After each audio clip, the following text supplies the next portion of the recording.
Peter, what's the wildest idea that you've seen which actually has a chance of transforming our planet? So Biomason is a company that is completely rethinking how we make cement. Yeah. So we've been making cement for literally thousands of years, and it's been the same way of burning limestone, and then the emissions from that, both from the combustion of limestone and then the heat that's needed to burn limestone, are enormous. Biomason has figured out a way to use biology to circumvent the need for a traditional cement kiln. Their specific bacteria is able to be combined with limestone to be able to break it down in a non-energy intensive process to get it to something that is chemically equivalent to OPC. And from there, they're able to turn that into, right now, pavers and precast concrete. So essentially concrete bricks that have been already integrated into multiple built environments. One of the buildings actually here in London. Yeah. That's rethinking an entire industrial process that's been entrenched in our economic systems literally for thousands of years to change how we deliver the exact same product.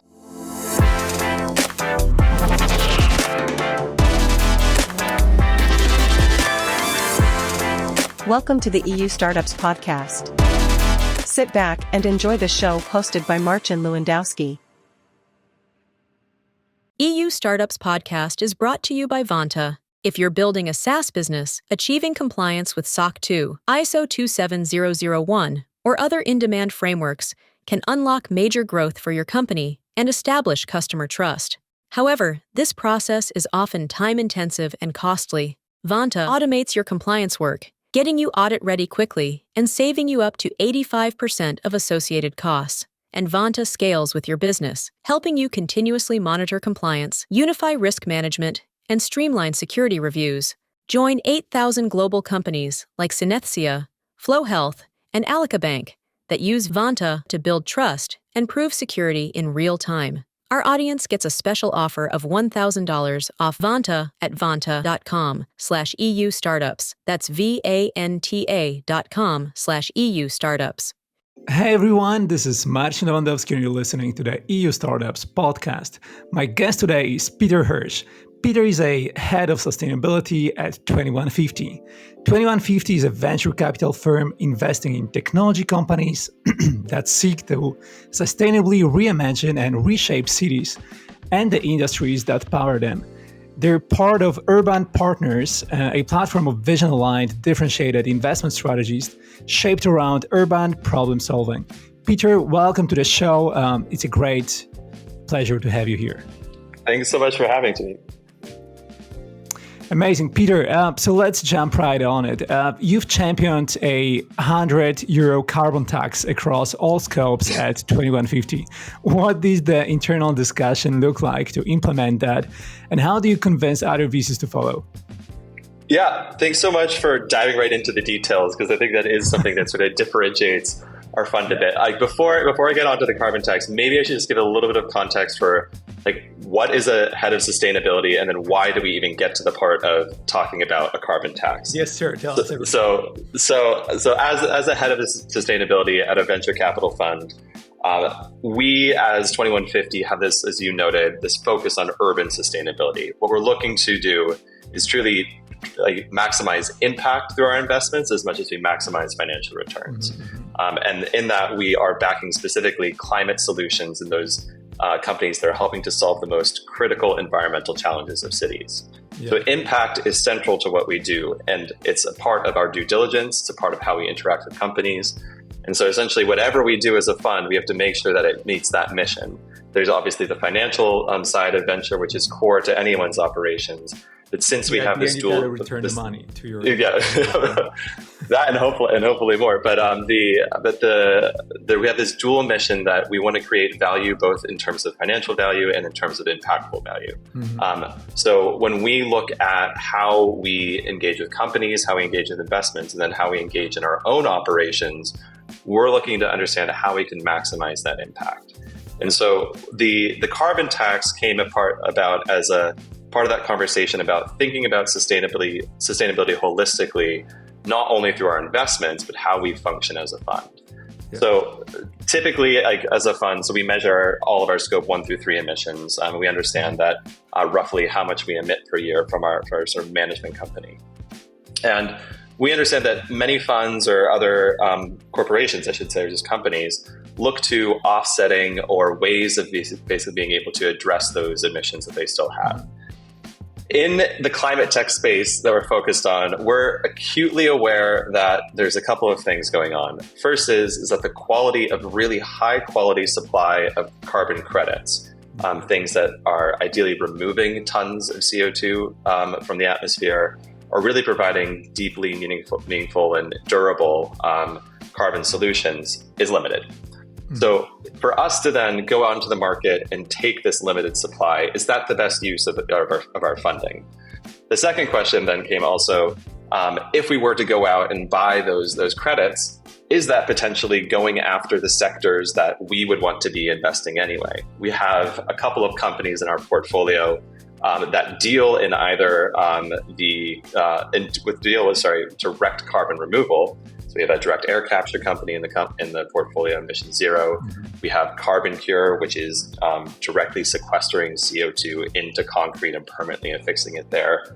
Both of those are part of the portfolio and part of our financial strategy. We're not being terribly additional and necessarily that impactful if we go out and try to find those same solutions that we might invest in with our normal capital. Yeah. So then the carbon tax is a way of us being able to both address the impacts of our externalities, being our emissions, but also find a way of being able to channel our funding and resources towards those missions and ultimately solutions that we think are helping to build this durable supply of quality credits.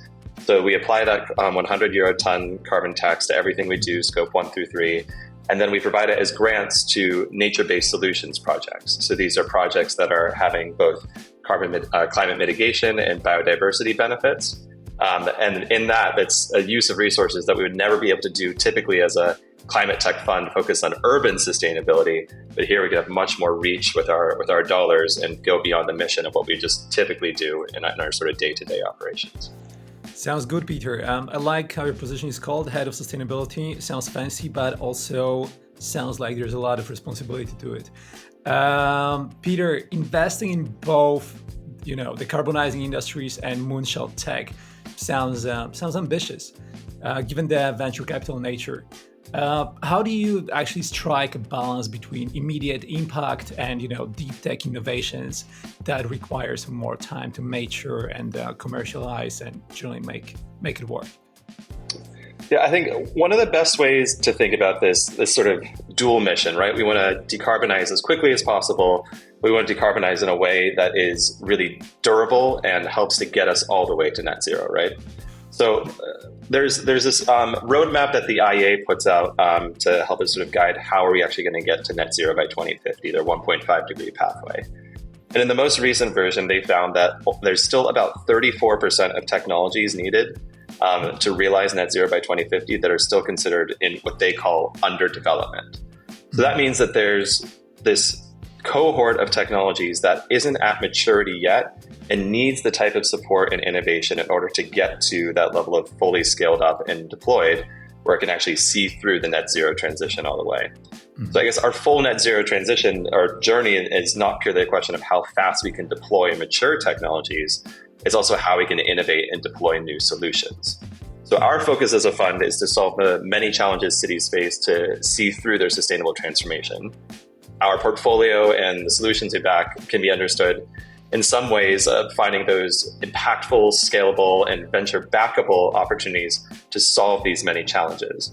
So in some cases, it's about integrating mature technologies into urban systems. One of our companies, 1,5, 1,5 in German, is helping to roll out really mature technologies like PV, heat pumps, storage, chargers into homes. This is tech that's ready now, and the innovation and really their huge value add is how they're helping to bring that to market and help get it integrated as quickly as possible.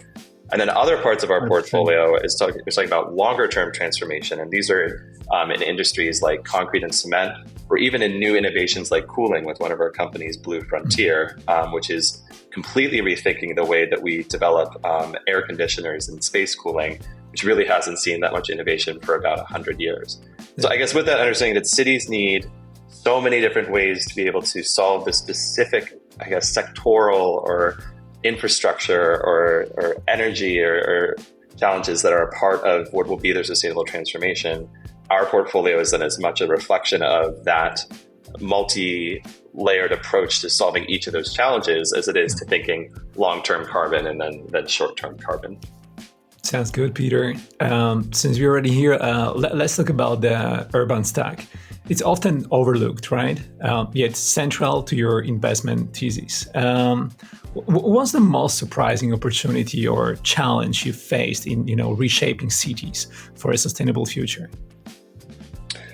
Yeah, so I think, personally, I've worked with cities for a while. It's not only with 2150. My previous role, I was in a development bank focused on project finance for largely urban infrastructure. So it's always dealing with city officials, city planning, and how they're really thinking about supporting their wider net zero journey. By working with cities for that amount of time, I think what you can realize is the agility and ambition that can come in cities that can't happen necessarily at a national scale.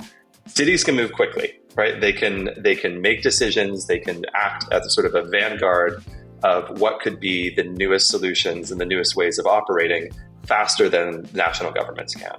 In the US, we've seen evidence of this in New York with a lot, laws like LL97, which is actually providing a carbon price on emissions from the largest buildings in New York, has really driven the thoughts and the ambition of many to start thinking about deep energy retrofits.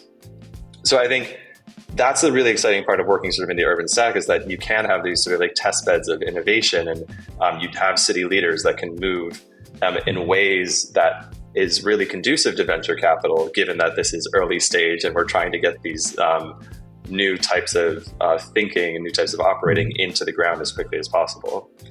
But I think the other part of your question, though, is like, what are some of the challenges of working with cities? And there, I think we have to understand is that, sure, that cities might be able to move fast and be innovative, but also urban systems are deeply entrenched and fragmented, right? Mm-hmm. So when you think about the built environment, when you think about even the grid or transport system, these are distributed assets where single innovations or single large investments aren't going to be able to solve the vast impacts that they have. Yeah. So if you want to see through this is like the energy retrofits of buildings or increase their energy efficiency or even reduce the embodied emissions of construction, you need to do that asset by asset. And that's where this, challenge of thinking really at the urban scale comes in, that it's going to have to be solutions that are adaptable, flexible, but also ubiquitous, that are able to meet this demand that cities have, there's deeply personal experiences in many ways, but large conglomerations of wide sectors in others. Sounds good, Peter. Looking 10 years ahead, your portfolio is, projected to avoid or remove 10 plus million tons of CO2. What innovations do you think will lead that charge? And how realistic is this outcome? Yeah, thanks for doing it. So quick shout out to our impact report. So every single year we put out an impact report that shows both the performance of our portfolio and then where we think it might be able to get in the next 10 years. So we developed that 10-year projection on what we called a planned impact approach. This is pulling from the methodology that Project Frame has helped to put together. Yeah. And so with each portfolio company, we develop a planned impact model, which is built off of their financial model. So an understanding of how big a company could be by a certain date. And if they're that large by that time, what does that mean in terms of impact? So that means it really, really links the growth of their product and the type of impact that their product actually provides to the ultimate portfolio aggregated level of impact that we're communicating, that 10 plus million tons of CO2 within 10 years. So I think in order to see through that, then we need to see through the full scaling and maturity and then adoption of our company's solutions and their wider business models. So across the portfolio, if we want to be able to see that type of outcome, we need to see true innovations in building energy systems, in concrete and cement, in cooling, windows, even in direct air capture. Yeah. There's many different ways that's going to see that overarching goal of getting to that level of mitigation. but it's certainly something that like we are making these bets in all of these different sectors because we truly believe that these are the specific solutions that are going to be able to be successful in the respective industries, as well as the ones that have the ability to scale at that pace. Peter, if you could redesign one city from scratch with the clean tech solutions of today or tomorrow, what would that city look like? Yeah, this is a great question in that I think that it's a perfect question for sort of like for an urban planner that always loves to think sort of like if in a perfect world, what could you do? Like no rules. And I think this sort of theoretical thinking definitely sort of speaks to some of the world that we live in in the connections that we have to this like wider urban systems thinking. And I think it's exactly that last part that I think the ideal city would start to be built off of. That when you start thinking at the scale of a city, not the scale of a building or the scale of a single transport hub, you have to think about what do you have in terms of proximity to essential services and opportunities for collaboration, right? Yeah. Cities are drivers of economic growth, but that comes from the ability to actually have economies, which means interactions with people and interactions of commerce. So a city that really is an idealized form is one that can start thinking at that sort of like multi-strategy level. And so personally speaking, I live in a mixed-use development in London where it layers housing with public amenities, restaurants, green spaces, and all of it is quick proximity to markets and transport. So while I'm not advocating that everyone lives in central London, what I am trying to do is if you can think about the cities and hope that anyone would be able to achieve this, is that they can access, or not achieve this, I should say, but anyone is able to enjoy this, it would be that they can access easily and sustainably the services that they need and the opportunities they need for a comfortable life. I think within that, then you have to think about, okay, how are those systems built? Are they going to be able to be fully decarbonized, likely meaning they would run on electricity? But before you start even getting down into the individual tech and how the infrastructure is going to be there, it's about how does the system itself how is it designed to enable the essential services that we need out of cities and the comfort that we need in order to enjoy our own lives. Sounds exciting, Peter. And let's talk about greenwashing for a while. Within the VC world that you're operating, you must be careful to avoid that. How do you actually differentiate real impact from hype? And how can investors and founders navigate that, thin line? Yeah, it's definitely something that we need to be very critical about, right? We've said publicly, and we continue to support our mission that everything that we would do as a fund will be sustainable. We have committed to 100% sustainable investments, and we continue to make that with every investment we make, and we continue to track that with our portfolio to ensure they continue to uphold that standard. So, with that understanding, then greenwashing certainly is a key concern, both at the early investment stage and then at the portfolio level. I think where the key strategy that we have to sort of manage that risk is really ensuring that the companies build their value from their product that meaningfully solves an environmental issue, right? If the way that you reduce energy consumption, material consumption, emissions is actually tied to how you're generating your revenue, then your business model is inherently something that's contributing to a sustainable outcome. So what we do is we really, really drill down then whenever we do diligence a company, whenever we work with our portfolio to ensure that they can demonstrate that their product is providing that type of value. So my role is, and then the wider sustainability team, often is sort of on that technical side where you can think about how does the engineering work? How does the chemistry of this work? Does this really check out? And use that science and sort of empirical evidence to be able to drive the idea that if a company really were to deploy, it would be creating value for its customers, and it would be creating value for the industry that it's looking into. So in that way, if that value is there and if it's truly delivering this green impact, wider greenwashing, at least on the core aspects of the business, are something that you would be able to sort of mitigate just through that initial screening. Got it. Peter, what was the wildest idea that you've seen which actually has a chance of transforming our planet?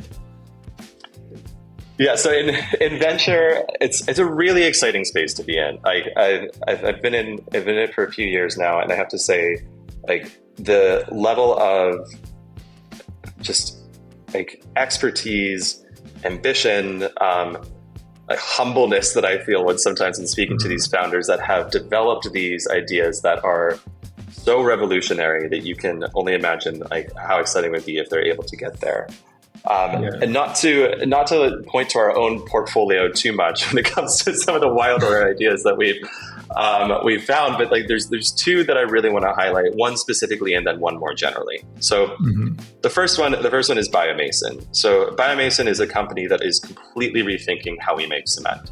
Yeah. So we've been making cement for literally thousands of years, and it's been the same way of burning limestone, and then the emissions from that, both from the combustion of limestone and then the heat that's needed to burn limestone, are enormous. Depending on how you cut it, it's about 4% of greenhouse gas emissions globally, 7% of just CO2 emissions. It's an incredibly emissions-intensive industry. So we need to be able to think about how are you going to decarbonize this really hard-to-abate sector, given the wide use of cement and concrete, and the need that we can't be having these emissions for that much longer. Biomason has figured out a way to use biology to circumvent the need for a traditional cement kiln. Their specific bacteria is able to be combined with limestone to be able to break it down in a non-energy intensive process to get it to something that is chemically equivalent to OPC, to ordinary Portland cement. And from there, they're able to turn that into, right now, pavers and precast concrete. So essentially concrete bricks that have been already integrated into multiple built environments. One of the buildings actually here in London. Yeah. And if you think about that, just that's rethinking an entire industrial process that's been entrenched in our economic systems literally for thousands of years to change how we deliver the exact same product. At the end of the day, your concrete brick is still a concrete brick. The chemical composition of it is the same. The engineering testing of it is the same, but the way it was made is completely different. And so to be able to see through a complete rethink of a industry to still deliver the same utility, I think is really incredible to see. But I think on another way of looking at this, and this is the second company I wanted to bring up, this is Mission Zero, which is a direct air capture company within our portfolio. So on the Biomason side, it is reimagining an existing industry. In direct air capture, we are inventing a new industry, right? We have not done anything at this scale for this type of technology before, literally pulling out CO2 from the atmosphere through industrial processes, not just through natural sequestration.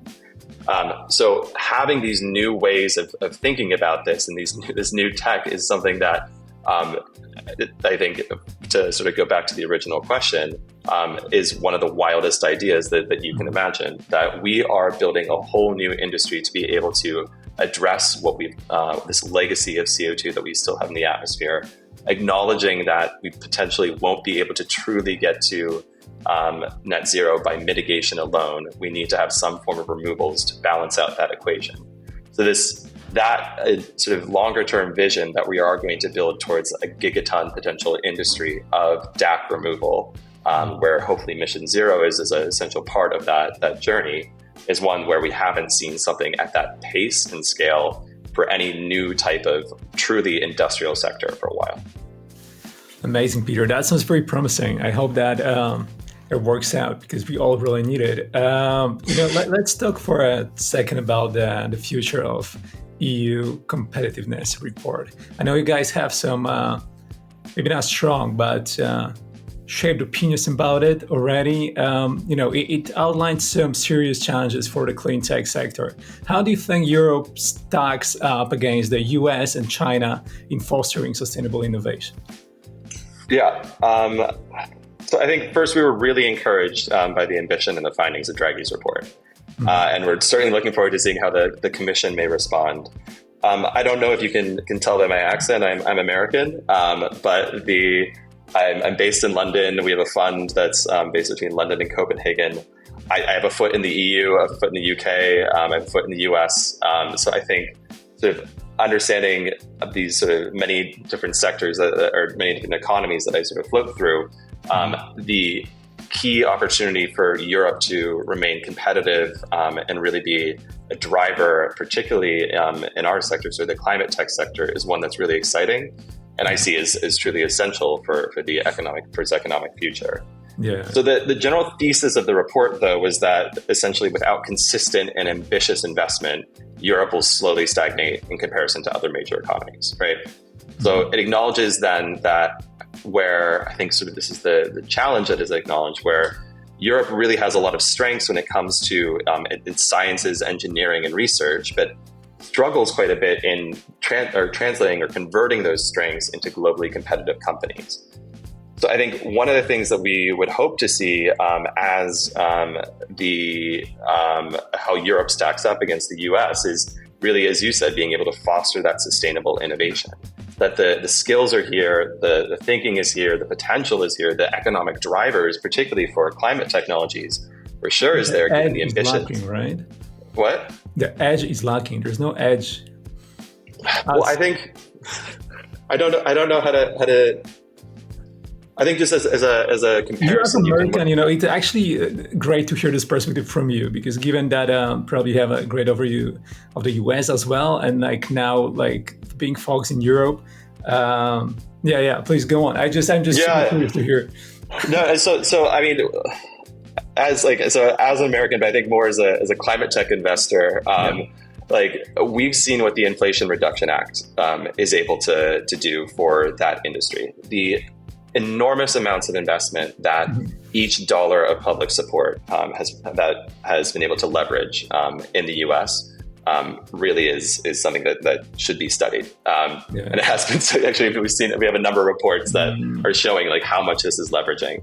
And so I think as Europe is understanding how it's going to remain competitive in what are rapidly developing industries in both the US and China, and at the same time, there's a huge demand for these types of technologies in Europe, given the policy context. Yeah. It definitely needs to think about a way to be a developer and exporter of these technologies, and not simply a taker of them.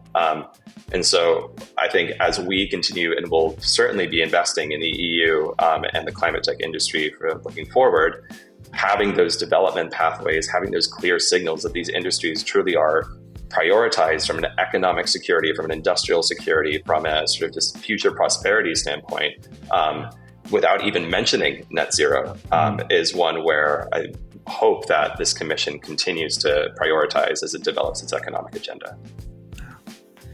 Peter, let's talk about scope 3 emissions. Yeah, I know you mentioned them already at the beginning. So scope 3 emissions are notoriously tricky to measure and manage. What's your advice to founders trying to tackle these indirect emissions? Oftentimes, also I want to hear from the perspective, because you're an early stage startup.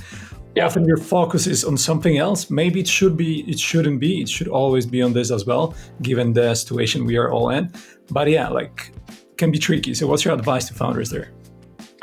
So I think there's a few ways of cutting this. I mean, just as context, we measure our scope 1 through 3 emissions. We ask all of our portfolio companies to measure their scope 1 through 3 emissions, and we provide them actually some support in their first year to get there. We understand that this is sort of best practice in the space, and that in order to onboard that from an early stage for companies, given their size, scale, and sometimes resources available, requires some external level support to be able to get over that initial hump of really understanding how am I integrating this into our own operations.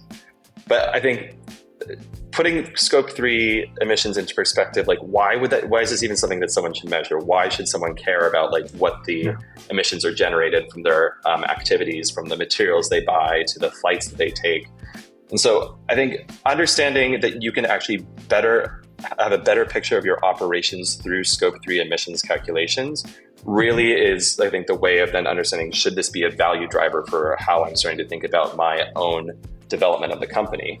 So often emissions are a proxy for energy intensity, right? Which directly relates to costs. So a high emissions part of your operation can often mean that's one that's you can actually find financial savings. We have a number of companies that have seen like some of the higher emissions parts of their scope 3 emissions are ones where they might be able to shave some of the costs if they go with a different supplier or look for a different way of transporting something. All that would translate into savings. Next thing is then to think about how are you going to determine when calculating emissions. This is what sort of you were alluding to is appropriate for a company. Mm-hmm. So since we're a climate fund and sort of an environmentally focused fund, and all of our companies are developing in this sort of clean tech space, obviously being able to lead and demonstrate with best practice as they are sort of building their value based off of their sustainability qualities is something that's in their advantage, right? So I think that looking at our own fund as in its comprehensive calculation of greenhouse gas emissions, we understand it's specific a bit to our strategy given how early stage our companies are. But fortunately, not only for climate tech advisors, climate tech investors, but more generalist investors, we're a part of what's called the Venture Climate Alliance. So the Venture Climate Alliance is a group of globally leading VCs that are helping to develop the pathways and methodologies to help managers understand how they should be aligning their portfolio with net zero. Yeah. Essentially, when should you be saying yes and should you be pushing for companies to adopt certain practices to be able to ultimately get them to the point where they can then develop a truly robust approach to getting to the fully net zero operations. Yep. A company of 10 people is highly dynamic, as it will probably grow quite quickly over a year. So developing just a pure net zero pathway for it from day one, it doesn't make sense because the company that you have a year from now will look very different than the company you have right now. Mm.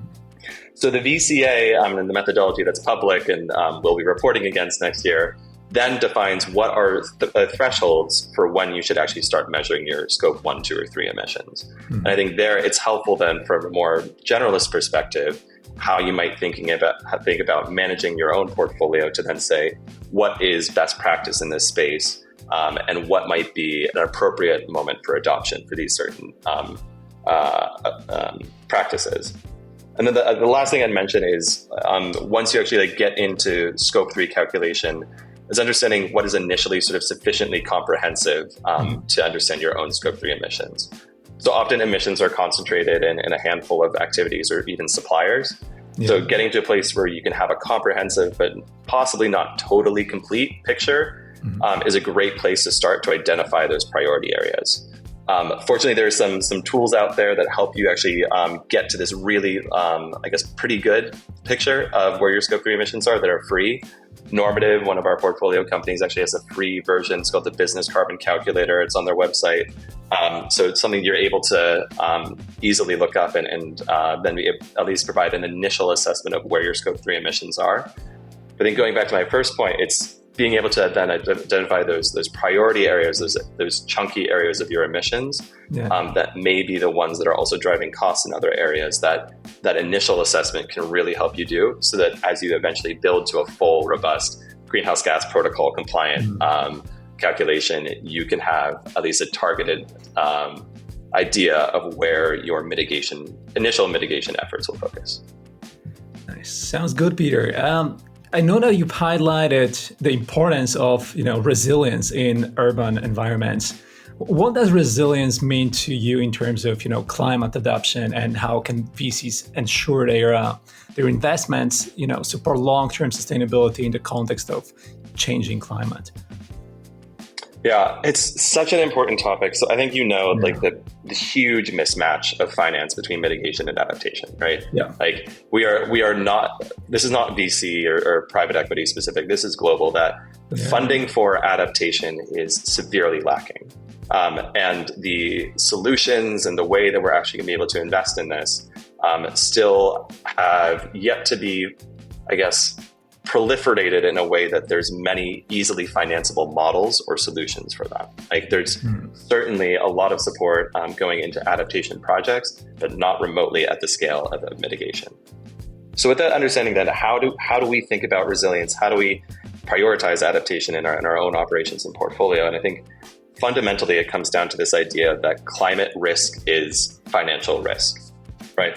So if you understand that as an investor, you want to understand the context in which your investments will operate both today and in the future, because you want to be able to mitigate those potentially financially adverse outcomes that would happen due to climate change.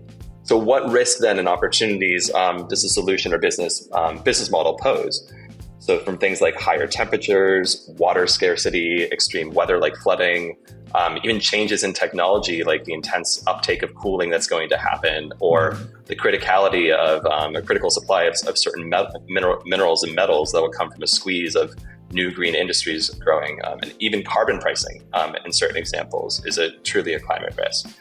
When you start realizing these are financial concerns for a company, that at early due diligence and then consistent portfolio management can actually weigh on your financial projections or potential outcomes for these companies, then ideally it becomes sort of obvious that this is something that we need to think about as VCs and investors to really support the long-term sustainability, not only of our companies in the most, I guess, obvious sense of sustainability, but I guess in the wider sense of sustainability being both environmental, financial, social, the whole spectrum, that this is, I guess, fundamental to their own outlooks as company, the same way that you would have, I guess, traditional risk metrics.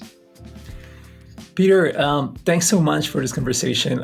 Climate change is such an important topic. It's the biggest challenge that we're all facing right now. Honestly, I hope this podcast will contribute to people also being more aware and understanding and taking actions on their own towards helping solve the situation. Because honestly, if you're not doing anything about climate change already, then what the fuck are you doing? Peter, thanks so much. As I said, such a pleasure to have you on the show. Hope you enjoyed it as well. And thank you so much for highlighting not only climate tech, but also the EU startups ecosystem. It's great to see such a feature like this and be a part of it. So yeah, pleasure to be on. Thanks so much, man. Appreciate it. Thanks. Thanks so much, and I hope to talk to you soon. Yeah. Maybe see you in London. Have a good day.